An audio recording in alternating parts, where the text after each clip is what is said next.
റമളാൻ നോമ്പ് നോറ്റാ മഗ്ഫിറത്ത് കിട്ടൂലേ? പക്ഷെ രണ്ട് കാര്യം അതിന് വേണം. തറാവീഹ് നിസ്കരിച്ചാൽ പാപം പുറത്ത് കിട്ടൂലേ? രണ്ട് കാര്യം വേണം.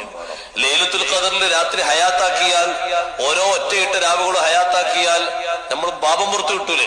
രണ്ട് കാര്യം വേണം. എന്താ രണ്ട് കാര്യം എന്നറിയോ നിങ്ങൾ? നബി സല്ലല്ലാഹു അലൈഹി വസല്ലം നിങ്ങൾ പറഞ്ഞു, മൻ സ്വാമ റമളാന, ഒരാൾ റമളാൻ നോമ്പ് നോറ്റാൽ ഈമാനൻ, വിശ്വസിച്ചുകൊണ്ട്, അള്ളാഹ് നിർബന്ധാക്കിയ കാര്യം ഉറച്ച വിശ്വാസം, അതെല്ലാവർക്കും ഉണ്ട്. രണ്ടാമത്തെ കാര്യം വേണ്ടത് വഹത്തിസാബൻ, പ്രതിഫലം ആഗ്രഹിച്ചു. എന്തെന്നാ അതിന്റെ അർത്ഥം? പ്രതിഫലം ആഗ്രഹിച്ചു എന്ന് പറഞ്ഞാൽ എന്താണ് അതിന്റെ വിവക്ഷ?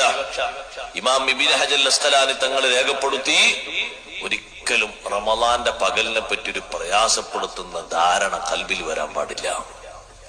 പടച്ചോനെ, ഇനി 10-30 ദിവസം കഞ്ഞി കിട്ടൂലല്ലോ, ഉച്ചക്ക് ചോറും കൂട്ടാനും കിട്ടൂലല്ലോ, എന്നേക്കും ഇതൊന്ന് തീർന്നിട്ട് തുടങ്ങിയല്ലോ, ഇനിയിപ്പോ ഒരു ഹോട്ടലും കയറിയ മനുഷ്യന്മാര് കാണൂലേ, ഇതൊന്നും ചിന്ത വരാൻ പാടില്ല. അങ്ങനൊക്കെ ഒരു ചിന്ത മനസ്സിൽ വന്നിട്ട് എല്ലാരും ചെയ്യുമ്പോ ഞാനും ചെയ്യാനാണെങ്കിൽ കിട്ടൂല. അത് കിട്ടണമെങ്കിൽ രണ്ട് ഷർത്തുണ്ട്. ഒന്ന്, വിശ്വസിച്ച് ചെയ്യണം.